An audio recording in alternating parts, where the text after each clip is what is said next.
and statutory function, because in any case, that is their responsibility. Rather, this day is special because as a nation, we are taking the moment to appreciate exemplary individual and corporate citizens for their patriotism and commitment to the performance of their civic obligation to pay tax in our country. Our economy has been navigating unprecedented turbulence for a while now due to factors beyond our control, including devastating shocks emanating from geopolitical as well as extreme climate events, a pandemic, and recession in between, which cumulatively led to the lower performance and high inflation.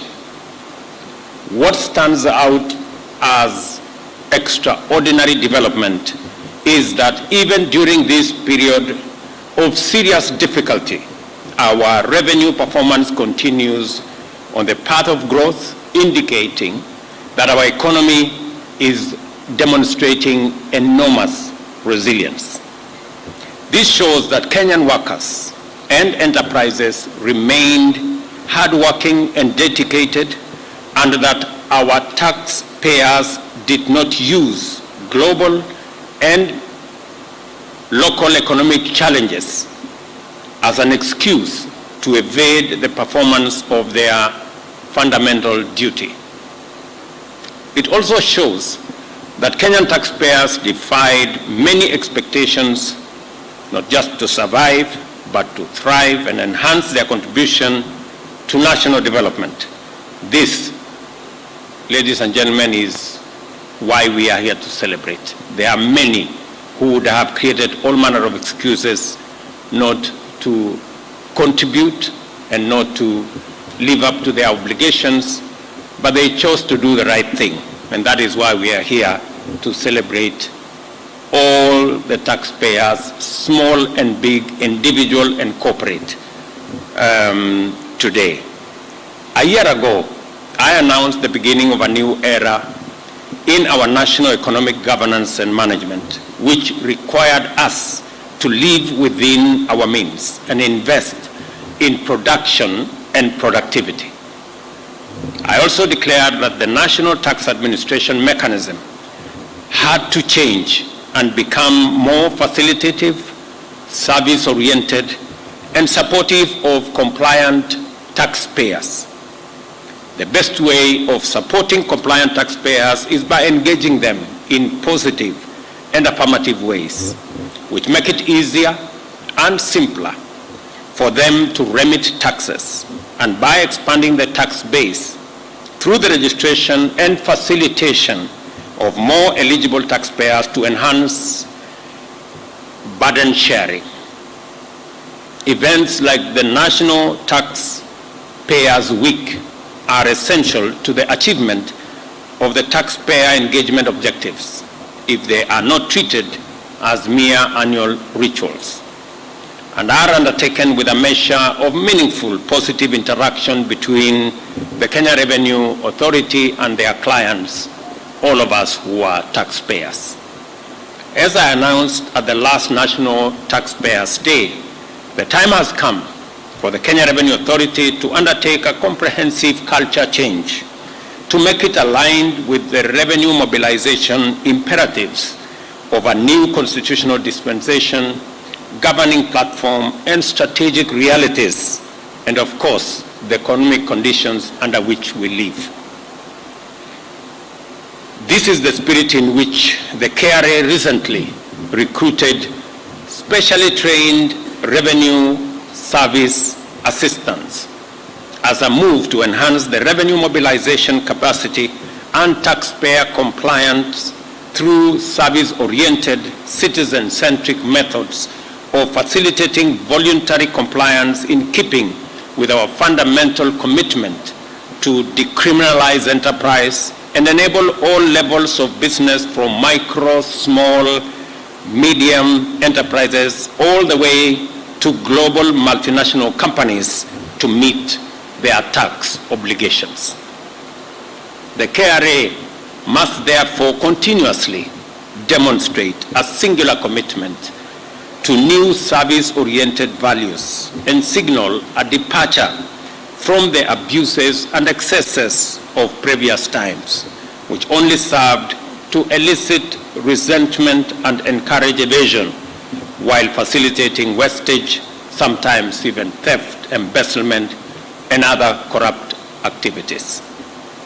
KRA, I am sure, now knows that it is possible to be courteous, kind, and gentle to taxpayers, and at the same time become even more effective and efficient in tax collection. I am sure they know that.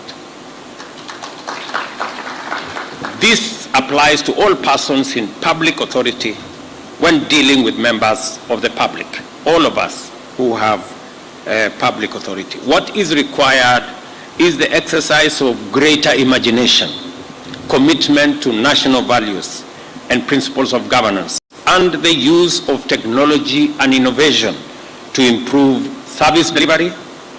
And I note with appreciation that the KRA has been undertaking reforms in this direction, which include the use of technology to integrate the taxpayer revenue administration systems to all real-time and automatic exchange of actionable data. And I want to commend what has been achieved in this space between the KRA and all the other people in between.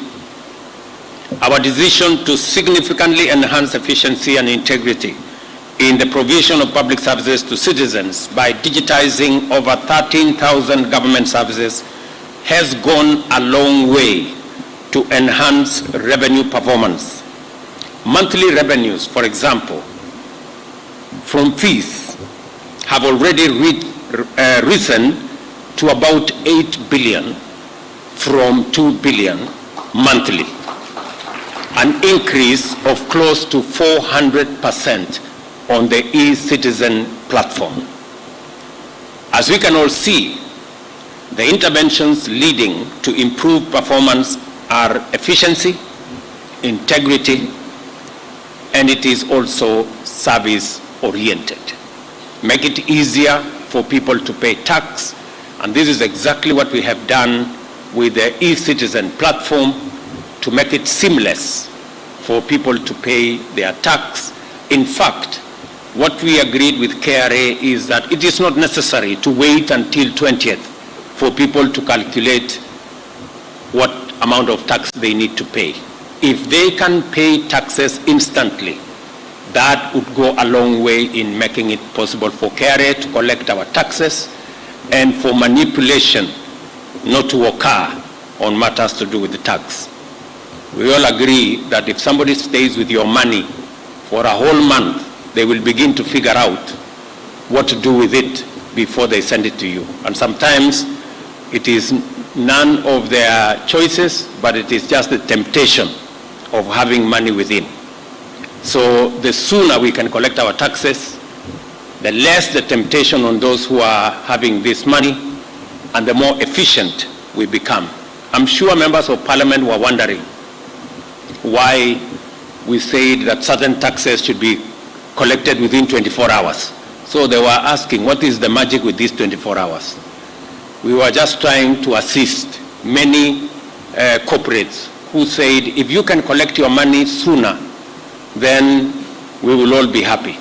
And there are many companies who are very happy that we are collecting our taxes sooner, faster, much more efficiently, and eliminating the temptation for that money to be used in other ways. I will repeat this. Not only is it possible to be efficient and effective while being courteous and considerate, it is the only way to serve taxpayers and other members of the public. It is not necessary for effective revenue collection to be unpleasant or demeaning to taxpayers or members of the public. We can combine efficiency, effectiveness with courtesy and being handling our clients in a courteous way. The implementation of a national digital identity framework, which I must say is already underway, will also go a long way in facilitating the collection of relevant data for revenue mobilization. In fact, it is our intention that in December, next month, we will formally launch our national digital ID framework that Kenyans can now identify themselves digitally, and you do not have to carry your ID. You can have it on your phone.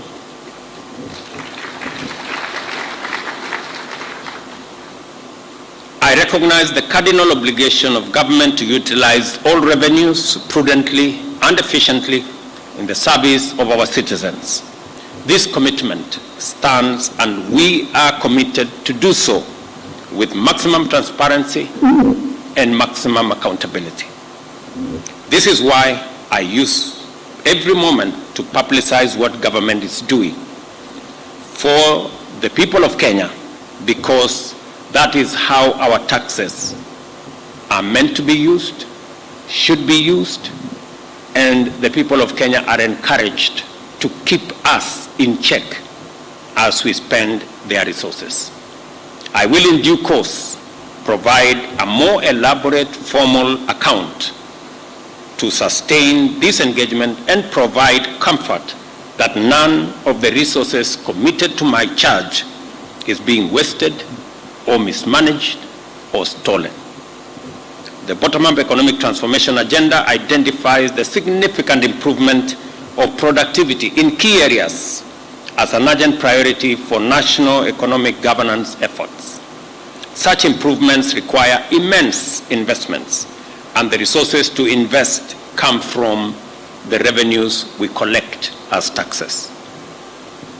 There is simply no space for wastage or corruption, because that would be the recipe for disastrous failure. Our tolerance for corruption, therefore, is absolute zero. In line with this, today, the Cabinet approved Public Audit Amendment Bill 2023, which will enhance the Auditor General's independence and transparency to ensure proper utilization of public resources through audits, and also provide power for fraud investigation. This has been a challenge in the past, but we have said as a government that believes in accountability, we must give the institution of the Auditor General's office the necessary capacity, leeway, and latitude for them to hold every government agency and every government ministry and the whole of government accountable to the people of Kenya through audits, and make sure that we spend the people's money efficiently. It is important that our government, or that as government, we communicate this commitment clearly, because the citizens and taxpayers deserve to know it as a matter of right. Our taxpayers are supporting national transformation by financing the provision of public services, strategic investments, and our other national revenue sovereignty requirements. Over the past year, there has been undeniable improvement of our revenue performance, thanks to the efforts of Kenya Revenue Authority. This is partly due to enhanced performance by KRA, which is commendable, even though there remains vast room for both quantitative and qualitative improvements. And as you heard from the chair of the Finance Committee in Parliament, many Kenyans have ideas, many institutions are stepping forward to work with us on how we can raise revenues locally. And I am very proud A while ago, the conversation was how much of the debt is allocated to even children who are not yet born. Public debt. I am happy that this time round we are having a conversation about not debt, but taxes. That is significant improvement. We have moved away from how much debt we are accumulating to how much tax we are paying. I think that is, we are in the right place. We are having the right conversation. And it is because I did commit to the country that we are going to begin the journey to wean ourselves from living beyond our means, living within our budgets. If we must cut down on our budgets so that we can live within our means and avoid the slippery path towards accumulating debts. Instead, have the conversation not about how much debt we are accumulating, but about how much taxes we are paying. And we are well in that conversation as we talk. The undeniable credit for our sustainable economic resilience and continued ability to meet our local and international obligations, provide services and invest in economic transformation goes to taxpayers who have remained outstanding in their commitment to the strength of our economy, well-being of the people, and sustainable development of our country. We celebrate all our taxpayers today.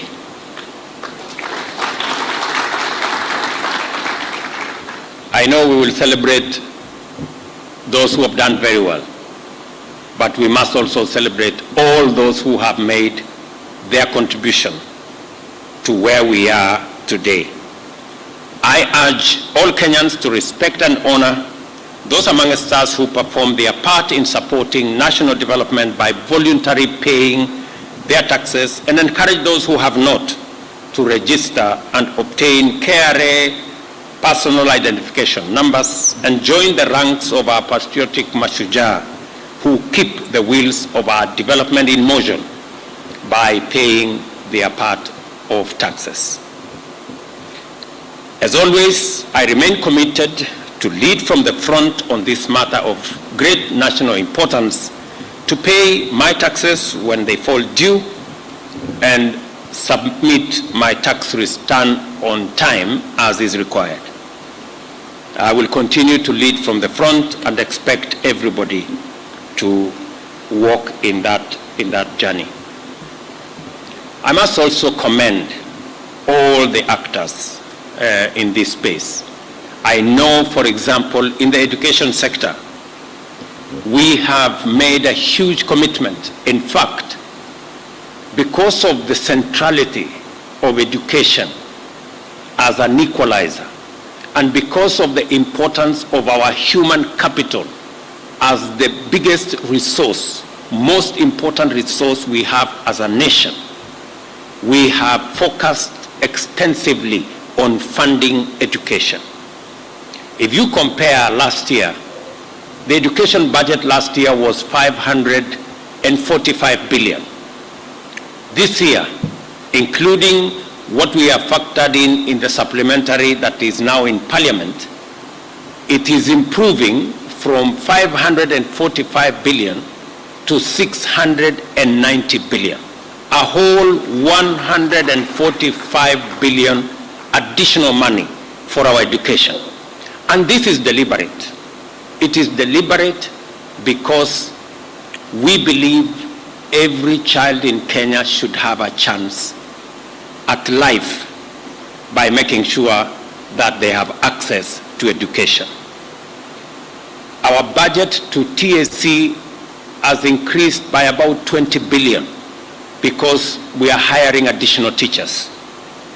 56,000 teachers are on our payroll, additional teachers this year. We are increasing the money going to our universities by a whole 48 billion.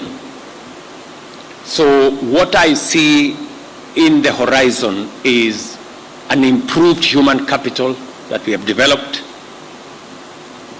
The money that is supposed to go to our TVETs and our universities and the space outside TSC is about this year 252 billion. Last year it was 204 billion. So in just that space we are increasing by 48 billion that is going to go into that space. And already, contrary to reports all over the place, we have released 62 billion out of that 252 billion. And I want to commit to the country that we are committed, we are serious, we are determined to make sure that we fund our education appropriately, contrary to what we have seen in the past, where universities were languishing in debt and were completely unable to deliver on their mandate. The Ministry of Education, Ministry of Finance will ensure that we educate all our children. It is a commitment that we have made. It is a commitment we intend to keep. I want to congratulate all the exemplary taxpayers who have been recognized under various categories. Your work is admirable and your contribution historic and transformative. Well done to all of you who are being recognized today. Keep it up and let us see you again next year performing better. And for those of us who are not in this category, let us strive so that we're in this category next year. I want to ask KRA to think about the scripture. There was a lady who gave an offering of, I think it was 2 cents. And Jesus said she had given the most because she gave everything she had. So I think consider the smaller guys who give 100% of what is due from them. It may be small, but they have done 100% of what is due from them. Maybe these big boys, maybe they are doing 80% of what is due. I'm not saying that's the case. I'm just saying maybe, I'm just making a proposition. So let's look at the small people also who meet their obligation and give 100% of their taxes. Let me encourage all of us that what KRA is doing is not about KRA, it's about us. It is our responsibility, all of us as Kenyans, to make sure that each one of us pays tax. I got a very interesting message yesterday from a patriotic Kenyan, and I sent it to the Commissioner General of KRA yesterday. Si ulipata bwana Watanga, you know, about a Kenyan who is saying, look, there is this company here who don't pay tax and they threaten people because there are some big people, it belongs to some senior guys. And so I sent the contact to the KRA CG, and I told him, however big, however senior, however powerful the owners of that company, they must pay tax like all other Kenyans. And that nobody should threaten KRA using their positions, using their connections, using their power for them to avoid paying tax. We must all pay tax. And once we are paid tax, let us demand from government that our taxes are used in the proper manner. They are not stolen, they are not corruptly used, they are used in the proper manner. I am really looking for that day when we all pay tax and demand from government that that tax is used properly. We have given a target to KRA of 3 trillion this year. I know it is achievable. I know it's doable. And next year, I know we can do 4 trillion. I am looking at the day when we will not have any fiscal deficits. And it is not too far from now. Because if everybody paid their bit, we would not need all the fiscal deficits that we have. If everybody paid their bit. There is still a lot of money out there. There are still many people who are not paying tax. Slowly but surely we will speak to them, we will talk to them, we will encourage them, we will work with them until we all pay tax. That's all we need to do. The rest can be achieved. So, and as I have said, it doesn't have to be punitive, it doesn't have to amount to harassment, but we must be firm, we must be decisive, and everybody must keep their part of the bargain. And that is my encouragement to all of us as Kenyans, that our independence, our sovereignty is when we can manage our own affairs, when we can meet all our obligations, when we can pay for all the services that are due to us and fund all that we need in Kenya. And I am very confident that that is doable if we do this together. We will continue to work with all the other stakeholders. We will continue to leverage on technology. I'm very happy with what I see around the technology space. The taxes that are now being collected using technology, as I said earlier, we are looking at up to 400% increase in taxes that are being collected using technology. Progressively, as we digitize government services, as we make sure that all other avenues of government are coming on the digital space, I am very confident that we will collect all the taxes that are due to the government of Kenya, and we will all benefit from the use of those taxes, and we will begin the journey to wean ourselves out of the appetite for debt all over the place. Let me also say that we are making significant progress with our diplomatic relations, engagement with our development partners, engagement with multilateral development banks. We are making a lot of progress with our DFIs, the engagement between government of Kenya and the understanding of what is required of us and what our obligations are and what our commitments are very progressive. I want to commend Treasury for leading the way, working with our multilateral development partners, working with our bilateral development partners to make sure that we secure the interests of Kenya and make sure that we are pushing on our progress.